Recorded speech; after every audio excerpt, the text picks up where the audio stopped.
All right, and that is enough of that. Hello everyone, and welcome back to St. John's Presents, our Protestant Reformation series for the summer. My name is Danielle Kuhn. I didn't introduce myself last time, but hopefully most of you know me by now. I'm the Director of Faith Formation at St. John's in Longmont.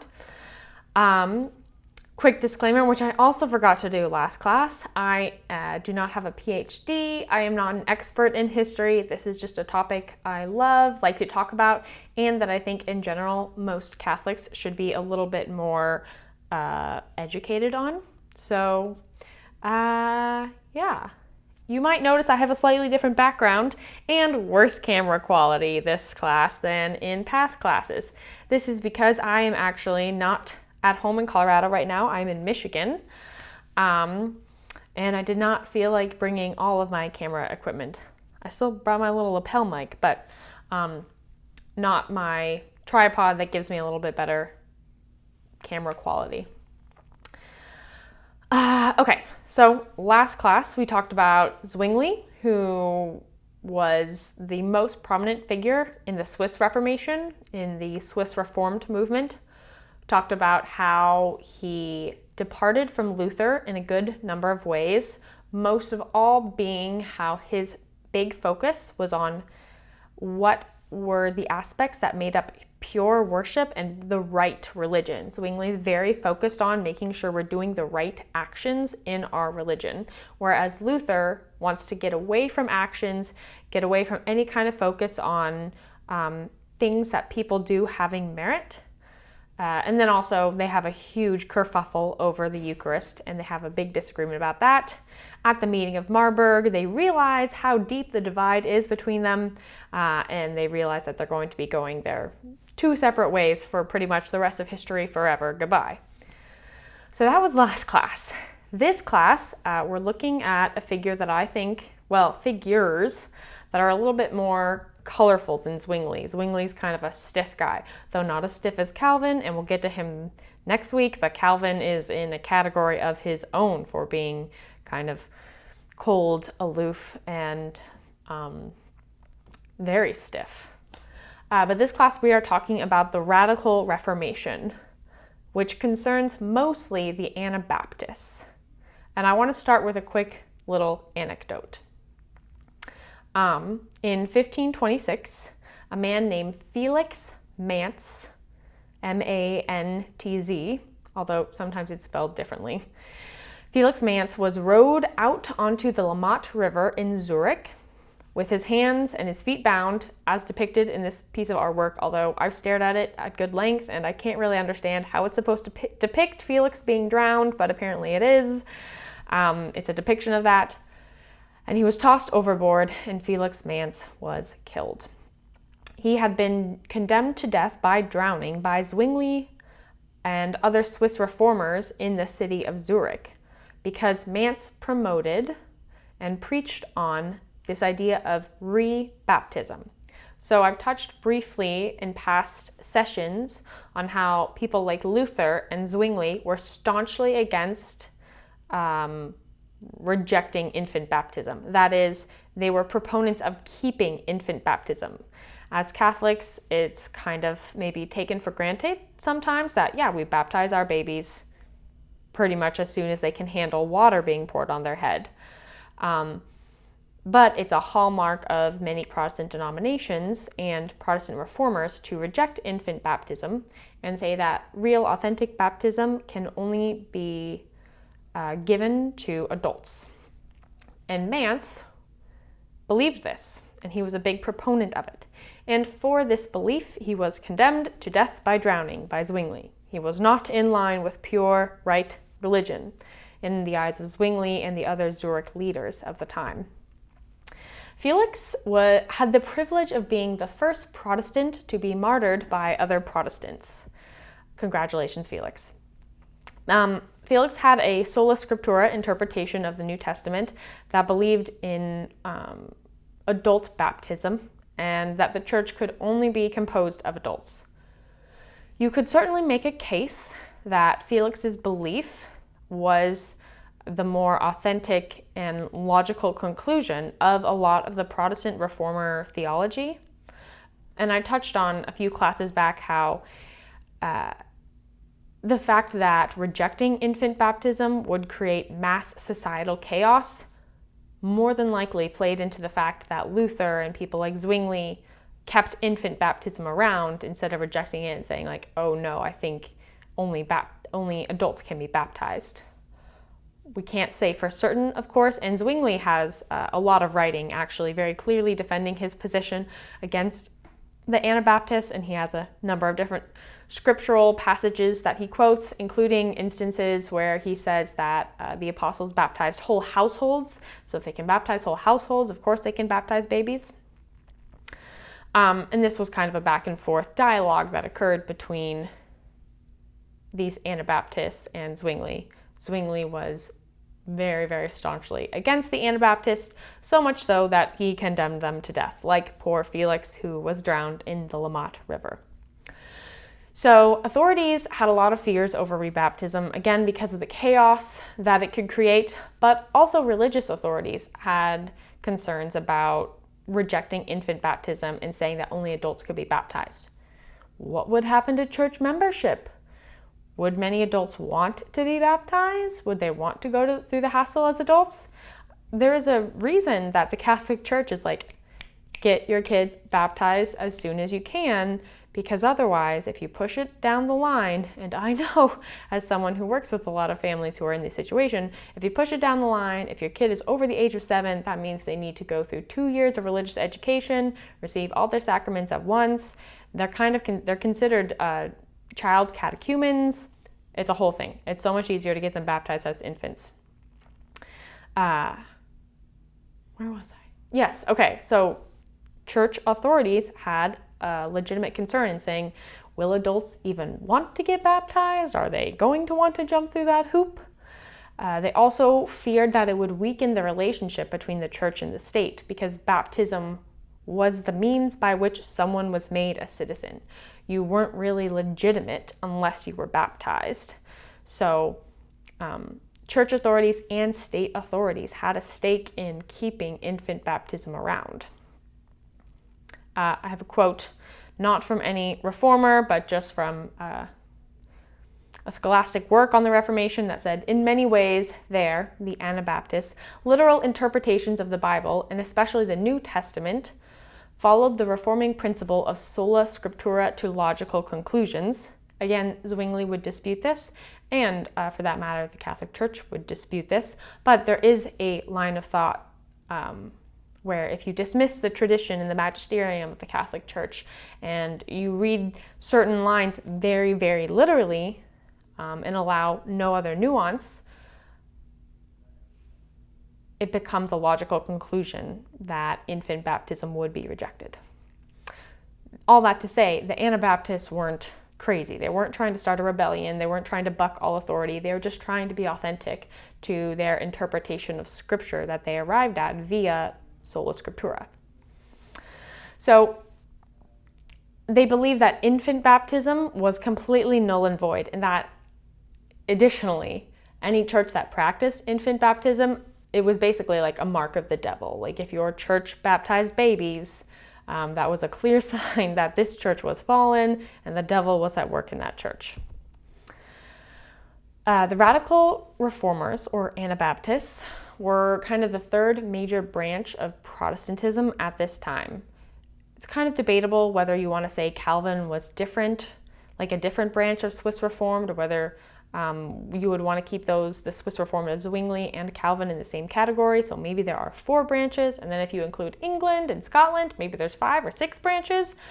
But for the time period that we're in, we're talking like 1520s, 1530s, Anabaptists were this third major branch, and especially third in that they had very different specific beliefs that set them apart from other groups during the Reformation. So what were those beliefs that set them apart from other people? They believed in the church as having fallen and disappeared in the early centuries of Christianity. So sometime in the 300s, 400s, the Anabaptists believed that the church, the authentic church, disappeared and fell away. They believed in an essential, uncrossable chasm between Christians and the world. So we kind of see this in Luther, right? Luther believes that there's the secular world and then there's the elect who have been saved. But Anabaptists view this chasm to be treated differently than Luther saw it, and we'll get into that more. So they believed in strictly voluntary Christianity, which is already kind of different from Luther, who sees kind of you don't really have a choice in whether you're elect or you're damned. They believed in strictly voluntary Christianity, so the church should only be composed of believers. Anabaptists are very into having a pure church, only saints in the church, only the sinless in the church. They rejected infant baptism, and they believed very strongly in the role of human will and the role of human effort in salvation. Now, they're still a Protestant denomination, so they completely believe that you are saved through faith alone. But they're almost similar to Catholics in the sense that they think faith without works is dead. If you have faith, but you're not acting on that faith, you're not striving towards Christ, you're not striving towards perfection, there's no faith to begin with. So they believe in sola fide, but also they're totally all about human effort in terms of salvation and striving to be sinless. A little bit of a paradox, but we'll just smooth on past that because there's a lot of those paradoxes, not only in Protestantism, but in Catholicism. And that's kind of part of the beauty of religion, is it can super rational above the mind. Although, I would disagree with a certain paradox, and that's a whole. Anyways, I digress. We're moving forward. And I'm going to get a new picture up. Okay. This is just a general Anabaptist picture. If you zoom in closely, it has like the names of all these Anabaptist leaders down the sides, and we'll get more into them. So I want to touch briefly before we continue on the name Radical Reformation, which is the title of this class, the Radical Reformation. When you hear that, it sounds intense, especially because we assign a lot of negative connotations to the word radical nowadays. We think kind of like anarchist, and to some extent they were maybe a little bit anarchist, but they were also very pacifist. So to hear Radical Reformation, it comes with a lot of negative connotations. We think of them as maybe Thomas Munster type figures who wanted to incite the elect to rise up and slaughter all of the damned wealthy people. And that is not really true at all. That's a huge overgeneralization. And the word radical is really only meant to imply that they rejected the pathway that most of the other reformers were taking. So people like Luther, people like Zwingli, next week we'll talk about people like Calvin. They all kind of go the magisterial Reformation route. And what that means is they work along with state authorities, and they work within and through the power of civil leaders to accomplish their reformation. They want to work alongside the secular powers that be, or they want the secular powers to be theocracies, where the rulers of a city are also kind of the rulers of their religion. The Anabaptists kind of completely, in the Radical Reformers, completely eschew any kind of power like that, state power. They are not about it at all. So, at the time, they were considered radical, because of course the governments are going to call them radical when these Anabaptists are saying, no, we don't want to have government leaders have any say. We don't want to be associated with government leaders. We don't want to be associated with city councils or state powers that be. We just want to be our own religion. Like, we want to have a complete separation. And that was really radical at the time, because for so long, both in medieval Catholicism and in the Reformation movements of Luther and Zwingli, the state powers had a huge influence and had a lot of say in the direction of these reformations. So they were branded as radicals and got a bad rap for a really long time. That wasn't to say they were perfect. We're going to get into the Siege of Munster, and that was a complete crazy mess. But by and large, they maybe don't deserve to be called radical reformers, or at least don't deserve to have the negative connotation attached to them. They were also viewed by Protestant leaders like Luther and Zwingli as evil, quote, false brethren. And Luther and Zwingli really called on other people to suppress them. And because of this, they really stayed fewer in number. They were always on the fringes, the edgy reformers. So I guess maybe radical fits. But that's kind of, there were a lot of different influences which contributed to them having that name. And most of it was not them being anarcho rebels who wanted to burn everything. A better way to term them might be to say they were the non-conformist Reformation. They were the hipsters of the Reformation, if you will, non-conformist.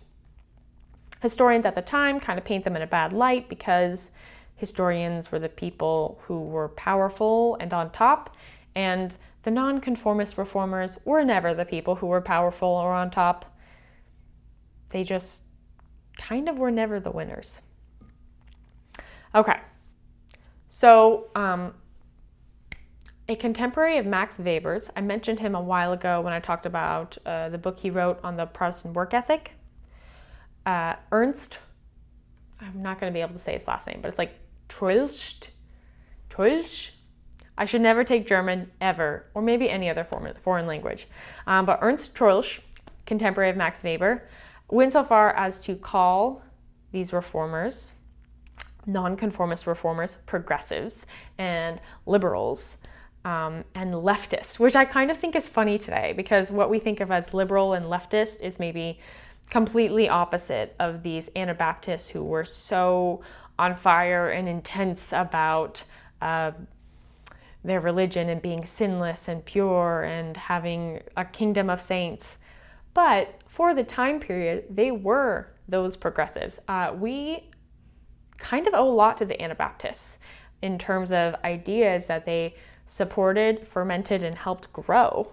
Things like separation from church and state. This was an issue that always plagued the medieval Catholic Church. And Luther hated it, but Luther couldn't get away from it. Remember, Luther breaks away, but in the end, Luther's churches are completely governed by secular rulers. Zwingli, same thing. He hates the fact that the church and state are so intermingled in the Catholic Church, but he ends up doing the exact same thing because the Zurich City Council leaders are all intensely involved in the Swiss Reformation. The Anabaptists are kind of finally the people who deliver on this desire to have complete separation from church and state. And again, that's why the government officials were really suspicious of them and did not like them because they weren't allowed to have their fingers in the Anabaptist religion. They also supported a voluntary church, which maybe now we take for granted. Like, oh yeah, the church is voluntary. You can be religious if you want to. You can have different levels of intensity in your religion. And maybe sometimes we wish everyone was religious and had the same amount of intensity in religion as we do. But there was a time period where if you weren't in a church or you weren't religious or if you weren't in a certain church, that could not only mean you were an outcast, but it could actually be dangerous. You know, your life could be threatened, your health. But the Anabaptists were all about having this voluntary church. They wanted people who purposefully chose to be in their church and chose to be baptized as an adult. And that was a radical idea at the time. What? We don't have to be in the church? We can make that decision ourselves? That's crazy. And then also religious liberty. Anabaptists, because of this idea that, nope, if you want to be an Anabaptist, it's got to be voluntary. You got to make that choice as an adult. Because of that idea that they supported, they were very tolerant of other religions. They were very tolerant of non-religious people. They just supported, in general, religious liberty. So this actual authentic separation of church and state, voluntary church, and religious toleration were ideas now that America's founded on, and we see it as, it's funny because now we see those as very conservative values. Maybe not separation of church and state, just everyone values that, hopefully. But at the time period, they were very progressive and liberal and leftist. And they had other leftist tendencies too, which we'll touch on. But I just want to say, before we get into the Siege of Munster and we get into a few of the Anabaptist groups that were pretty nuts, pretty just crazy, there were a lot of Anabaptist groups whose ideologies and thinking helped contribute a lot of the foundational beliefs of the Western world, like 1700s and on. You could say democracies were built on a lot of the ideals that came from the Anabaptists. This is one thing I love about the Reformation is on all sides, the Reformers and the Catholic response to the Reformers, so much of Western culture today and our current democracies are built on ideas that bubbled out of this 100-year period that occurred between 1500 and 1600. And it's just so fascinating to look back and see where these pillars of Western civilization, where these ideological pillars first originated and how they originated. Because sometimes the way that they originated is not as pure and golden and unsullied as we now view those values now. Sometimes they came out of disagreement, war, argument, and a lot of pain. Okay, tangent over about Western civilization. Returning. Okay, so remember Karlstadt and Munster? Karlstadt we talked about way back in the first class about Luther. He went a little crazy. Luther came out and sassed him. Munster was the guy who thought that anybody who was wealthy must be damned and incited the German Peasants' War and called upon the poor, who were the elect, to overthrow and slaughter the wealthy. They were kind of the earliest radical reformers, though none of them yet were Anabaptist. So none of them flagrantly supported having adult baptism instead of infant baptism. But they're important figures for the Anabaptist movement because they became the ideological grandfathers of disciples who later started the Anabaptist movements. Okay. Water. Oh, I don't know if I've gotten any comments. I accidentally turned that off. I don't know how to make that come back.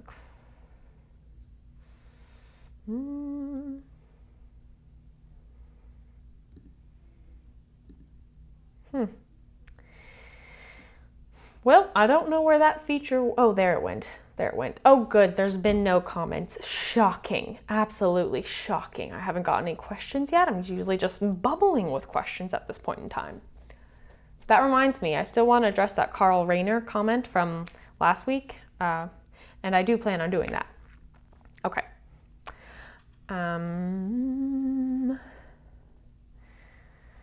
Okay, so they were kind of the forefathers of Anabaptist leaders. Younger reformers and followers of Zwingli also played a part in the beginning of the Anabaptist movement. People like our friend Felix. Remember Felix, who was drowned? Very sad. He was actually a young follower of Zwingli who eventually started pestering Zwingli about all these Anabaptist ideas. Like, hey, why do we still do infant baptism? Hey, why are we so involved in the Zurich City Council? What's that about? And Zwingli was like, shush, shush, young man, please go away. I'm dealing with starting a whole movement here. You are not needed. Unbeknownst to Zwingli, Felix starts gathering followers around him. They're like, you know what? Even if Zwingli's not taking our movement in this direction, we're taking our movement in this direction. We're no longer baptizing any of our children. Zwingli freaks out about this. He's like, you can't just be leading a rebellion within a rebellion. You're out of here. If I want my rebellion to stand, there can't be another rebellion going on within my own. So he's condemned to death. And all the other young leaders who had gathered around Felix spread out kind of across the countryside. A lot of them were arrested, many of them were killed, but some of them survived and went on to all other regions of Europe to preach and spread this Anabaptist message. They found they were much more welcome in the rural areas than the cities. Shocking. Actually not so shocking, because of course government officials are not fan of the Anabaptists who say that all government officials need to shove it and get out of their religion. But they did find a lot of love in the rural areas with the peasants. The peasants were on board with them. In February of 1527, the earliest confession of faith for the Anabaptists was written. It's called it's another German word, Schleitheim articles. Maybe I'll just type that out because I just feel like my pronunciation of it just really does an injustice to the German language. Schleitheim articles. Nice. I feel like I misspelled it. Nope, I didn't. All right. Schleitheim articles. So this said that baptism and church membership are strictly for believing adults only, which we covered that.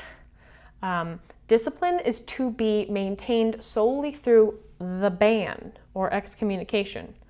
You may have heard of the ban before. It's kind of a popular thing for secular people or just anyone who's not an Anabaptist to get interested in. We'll talk more about the ban in a second. The Eucharist is the ultimate sign of exclusion reserved for those who do not sin. They also view the Eucharist only as a symbolic thing, but I do want to call attention to how the Anabaptists see it, because it is similar in some sense to how the Catholics see it. A lot of people get annoyed with the Catholic belief that you should not receive the Eucharist if you're not Catholic, or if you're not a Catholic in a state of grace. That is such an important additional qualifier that a lot of Catholics forget about. You need to not be in a state of mortal sin to receive the Eucharist. If you receive the Eucharist in a state of mortal sin, that in itself is a mortal sin. So why do Catholics not allow other people to receive the Eucharist? Well, we kind of have a similar view as the Anabaptists here, or you could say the Anabaptists have a similar view to Catholics. We believe not that it's a sign of exclusion, but that it is a sign of communion and unity. And if you don't have the belief that mirrors that unity, then it fails to be a sign of unity. So you have to have the belief in what it is and the acknowledgement of what the Eucharist is in order to partake of it. Otherwise, you do real damage to your own soul. So it's kind of meant to be a protective measure for other people. So, I mean, we're similar to the Anabaptists, but not the same. The only reason we're the way that we are similar in that we say it's not just whoever, whenever, whatever, come one, come all. It's not a big deal kind of thing. It is a really big deal, and we have to take it really seriously. And everyone, including Catholics, is called to take it very reverently and seriously. Also, continuing with the Schleitheim articles, there is to be no mingling with the, quote, evil that the devil planted in the world. So this is that separation from Christians and the world, that uncrossable chasm. Not supposed to be mingling. And this applies to all sinful behavior and to any violence. Now, where this can vary a lot is, what do different groups consider sinful behavior? What do different groups consider violence? There's a lot of gray area there. People can take in different directions. Pastors are to be elected by the congregation. Christians are never to hold any civil office. That's a big one, right? Zwingli's guys are out. Luther's guys are out. Catholic guys are out. You cannot hold any civil office or be involved in working of the civil government. And then lastly, and this one's also a huge deal in terms of making them a little bit difficult to deal with for state authorities, Christians are never to swear oaths. What about testifying in court? How does that work? What if I need you to promise me that you didn't run this guy over or kill this guy? Or what if I'm a king and I really want you to swear fealty to me? Make me some kind of oath promise that you are going to be my loyal subject forever.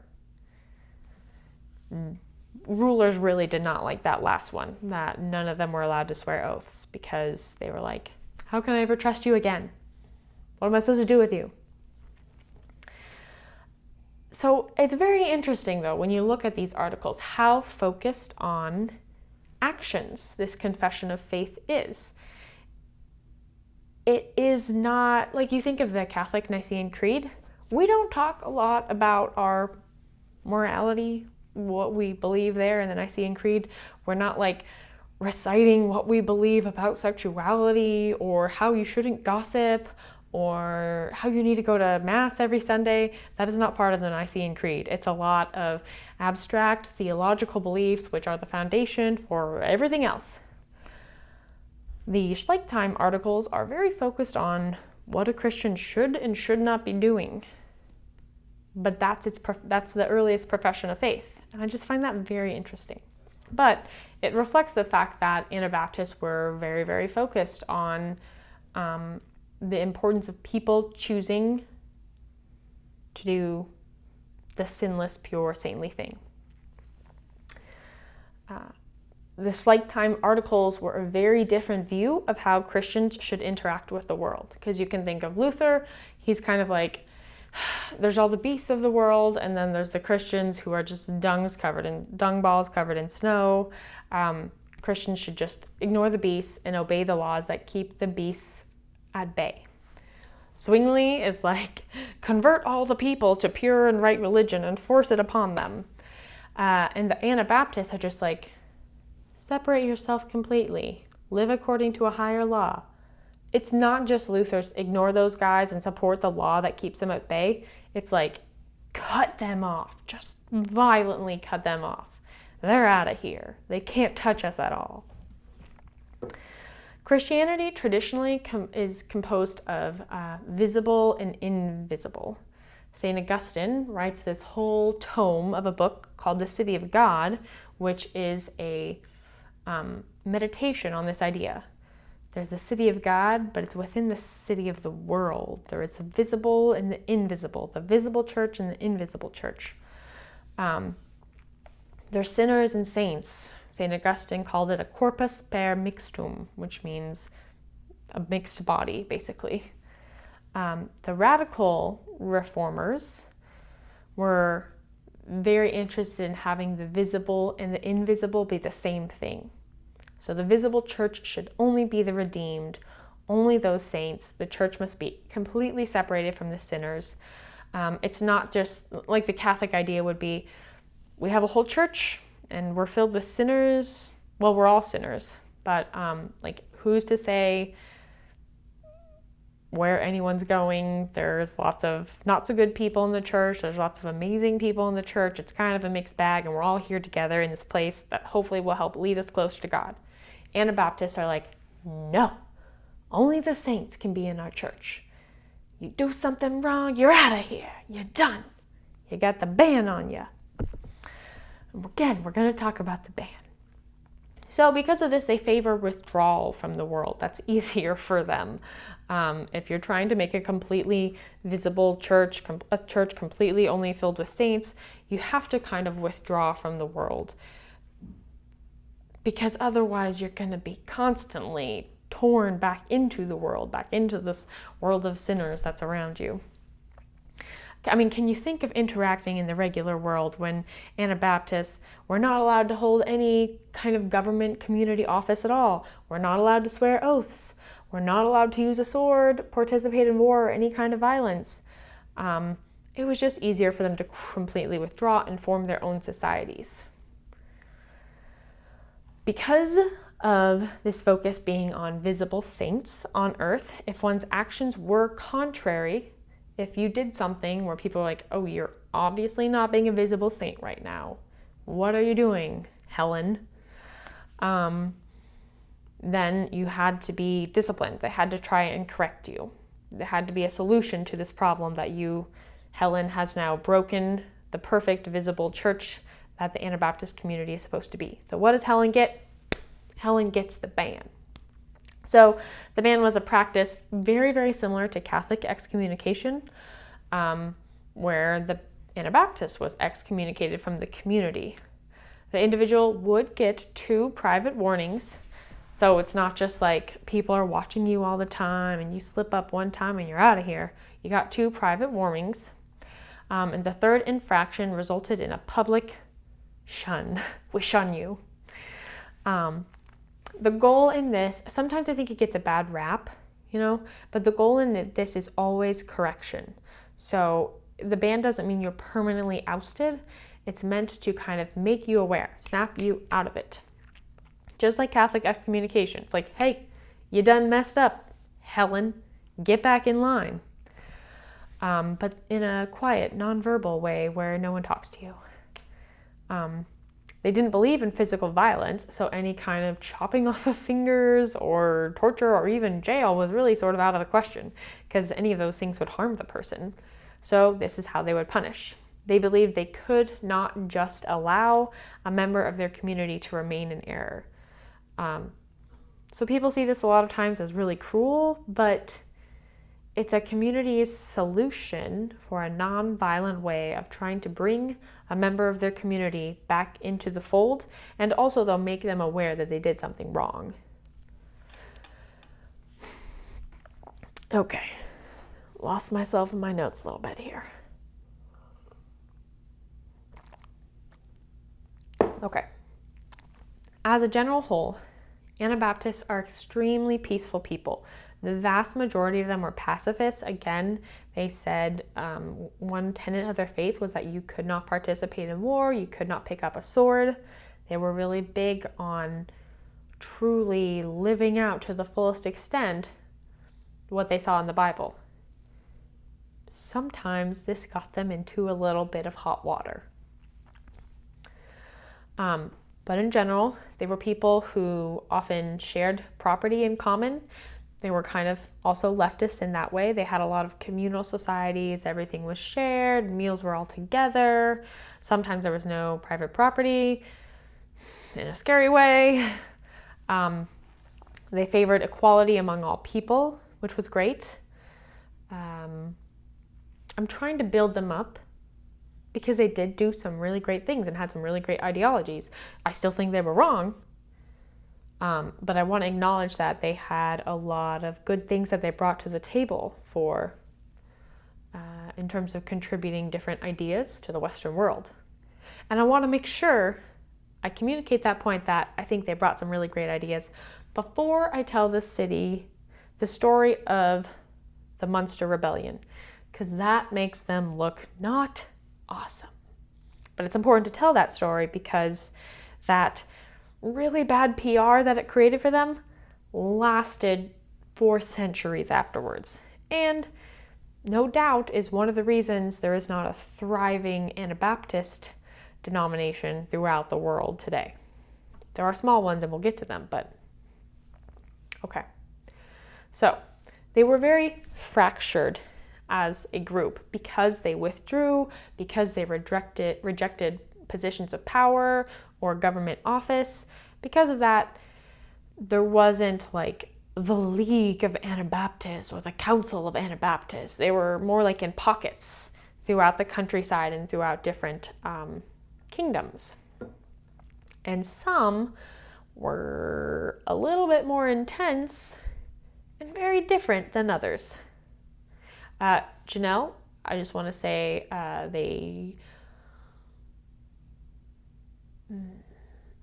think actually Quakers were more closely related to Swiss Reformed.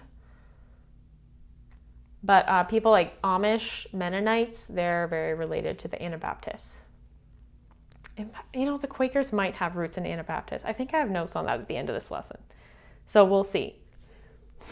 But definitely Mennonite communities and different Amish groups directly related to them. Okay, so some Anabaptists could be extremely apocalyptic. If you remember our boy Thomas Munster, the guy who helped fuel the German Peasants' War and who believed that the end was coming and that the peasants needed to overthrow everybody. He was kind of the precursor to a long string of people who believed that the end was coming. Unlike Munster, however, Anabaptist apocalyptic preachers were getting a little bit more specific and had a different idea for how the end was supposed to look. So instead of the people needing to rise up and create a kingdom themselves, the people just needed to go to the New Jerusalem. So everyone goes to one city and they wait for Jesus to come to that city. So different Anabaptist preachers start giving fairly specific predictions on when and where Jesus will now be coming. We've got a lot of these guys, and I'm only touching on a few. But we'll start with Jan Hus. No relation to Hutter. Also called Hans Hus. Jan was a man who believed that he was the avenger foretold in Ezekiel, and that Jesus would come again in the summer of 1528. Unfortunately, Jan was imprisoned and died before he could see this prophecy come true. One thing I want to note about Jan is that he sees himself as a living incarnation of the Bible. He sees himself as a biblically predicted avenger from Ezekiel. And this is going to be a really common theme for the rest of our Anabaptist apocalyptic preachers. And they're only going to get more famous. So for this next one, we'll get maybe a little bit of some applause here. I mean, he deserves applause just because of his name. Melchior Hoffman. Here it's spelled with only one F. Other places it's spelled with two Fs. The spelling for these people's names really varies, and it's kind of frustrating. But Melchior Hoffman. Whatever happened to the name Melchior? I think we should bring it back. I mean, not my kids personally. They're going to have more normal names that will blend in. But other people should start this name and make it popular so that later on I can name my kids Melchior, because it's a great name. We should bring it back. Melchior was an avid reader of Luther, but he didn't think Luther went far enough, and he started disagreeing with him on many points, some of these being those kind of Anabaptist beliefs, like rejecting infant baptism and having a more radical separation from the state. He's not a trained theologian, but he starts traveling around as a lay Anabaptist preacher. Melchior started out as a furrier. And if you're like me and you didn't know what that word furrier meant when I first encountered it, it means a person who makes furs, which I guess could be intuited, but I had to look it up. He was a furrier. He made furs. And this is also a common theme. A lot of these Anabaptist apocalyptic preachers had no theological training. They did have access to the Bible for the first time, though. And in my mind, if you're a person who has access to the Bible for the first time, and this is your first time ever reading the Old Testament fully, I imagine there'd be a lot of surprises. I mean, there's some crazy stuff that happens in the Old Testament. If you actually take the time to go through it, if you survive Leviticus and Deuteronomy, weird stuff happens in the Old Testament. And if you don't have a lot of theological teaching and instruction with which to understand the Old Testament, you might develop some crazy ideas like Melchior did. Melchior thought he was Elijah reincarnated. That's what he thought. He's going a little bit bolder than Hans Hus. He doesn't think he's just an avenger, an unnamed avenger. He is Elijah incarnate. And as Elijah reincarnated, as one would if you were Elijah reincarnated, he says that Jesus is going to come again in 1533. And then he revises and said, oh, whoops, actually I got it wrong. Jesus is coming again in 1534 in January in Strasbourg. He really liked Strasbourg, so that's why. I mean, I'm sure he had other ideas, but he really liked Strasbourg. He went there a lot. Unfortunately, this doesn't happen. Melchior dies before he can see his prophecy come true as well. But don't worry, we had another guy who rose up to take his place, who was a follower of Melchior's and created more of a stir than he did. Next we have Jan Mathis. I feel like I should get his name up there because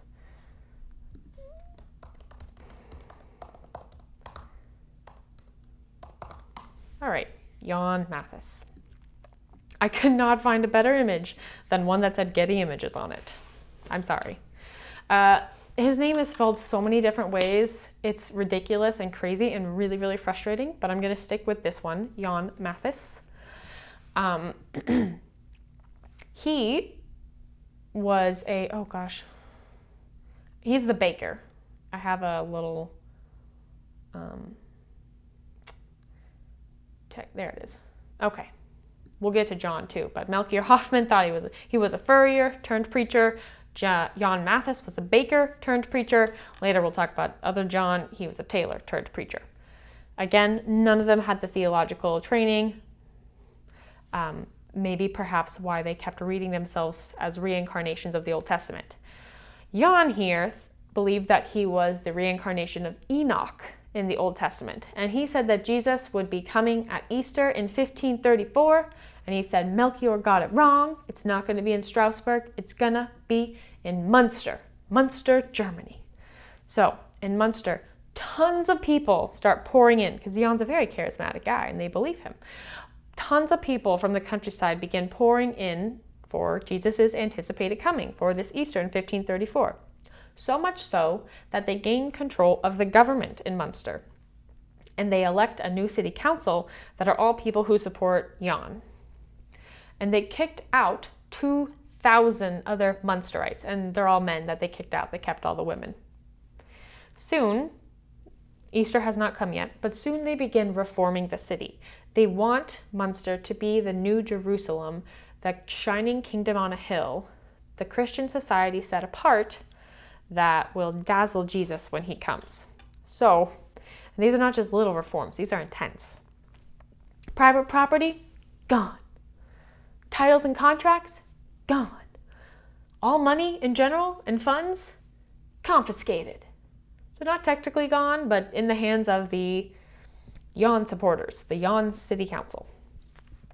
To remind everyone of common ownership, I think this is rather hilarious, doors were to be continuously left open, even at night. Then again, I guess if you've had all your contacts and titles, your private property, and all your money taken from you, are you that worried about things being stolen? I mean, I guess like being afraid of murderers and stuff like that. But so doors had to be left open all the time, except for the Bible. All books and documents were burned. Churches had their steeples demolished, and artillery were set up instead on top of these towers. So defenses from, I don't know necessarily what. This man named Bernard Kipperdoling, I'll bring him out briefly. Bernard, where are you? There he is. We'll have to get rid of Jan. This guy is Bernard Kipperdoling. He was made the sword bearer of the city, aka its executioner. Sins quickly became capital crimes. So Bernard here was kept very, very busy. His sword was kept really, really busy. Things like blasphemy, seditious language, disrespect to your parents. So Philip's kids, that would have been really serious if you disrespected your parents in Munster during this time. Bernard, there would have been really serious consequences. Adultery, lewdness, slandering, cursing, or even complaining. So that means I'm out too. I would be done for. Complaining could all be punished by death. Death by Kipperdoling. A lot of people were killed, and it became a place where people were terrified to live, and understandably. I mean, you're scared of what you're going to say. Able-bodied males were all conscripted into military service. Then, on April 4th, remember, Jan Mathis is still head dude right now. On April 4th, 1534, the day before Easter, which is April 5th, Jan is killed. One day before his prediction, he gets killed in a little kerfuffle. Immediately, though, do not even worry. We are going to have another apocalyptic Anabaptist preacher come and take control of things and resume the place that Jan left open. And that is John of Leyden. Move that a little bit here. John of Leyden started out as a tailor. He's 25 and extremely charismatic when he takes power after coming out of a 3-day trance in the wake of Jan's untimely death. He said he was given the divine command to rule, and he identified with the Old Testament figure of King David, although at different points he's a bit schizophrenic in terms of who he wants to say he's the reincarnation of. Sometimes he was also King Solomon, sometimes he was a descendant of Christ himself. He kind of was a little all over the place there. But John kind of took things even further. At this point, remember, 2,000 male Munsterites were ousted from the city, and this siege is going on for a whole year.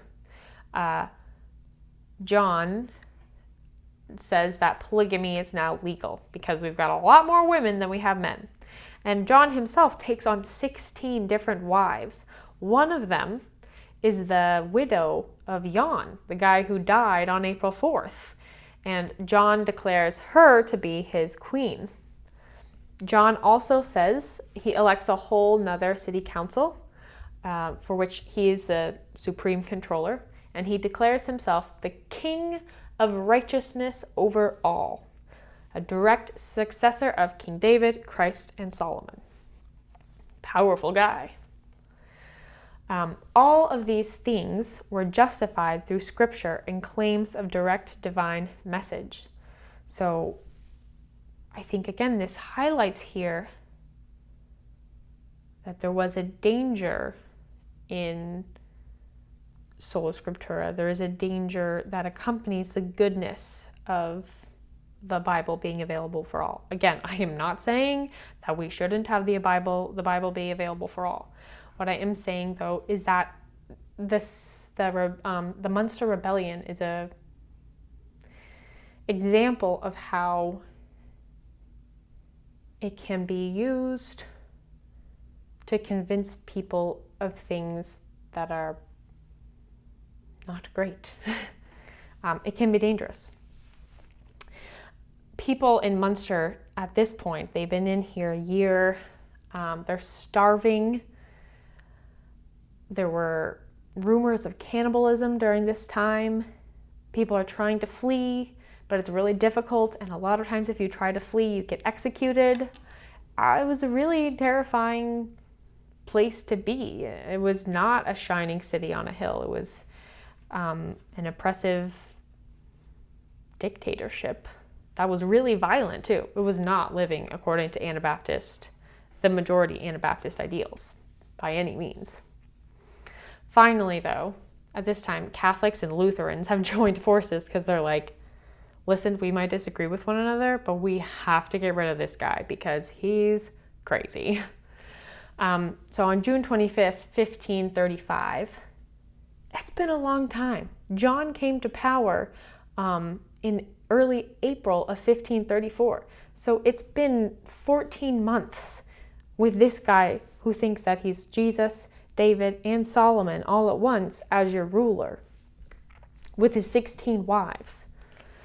But finally, on June 25th, 1535, those Catholic and Lutheran forces broke through and they freed the city. People had been starving, terrified, and in constant fear of death, and were understandably very happy to be liberated here.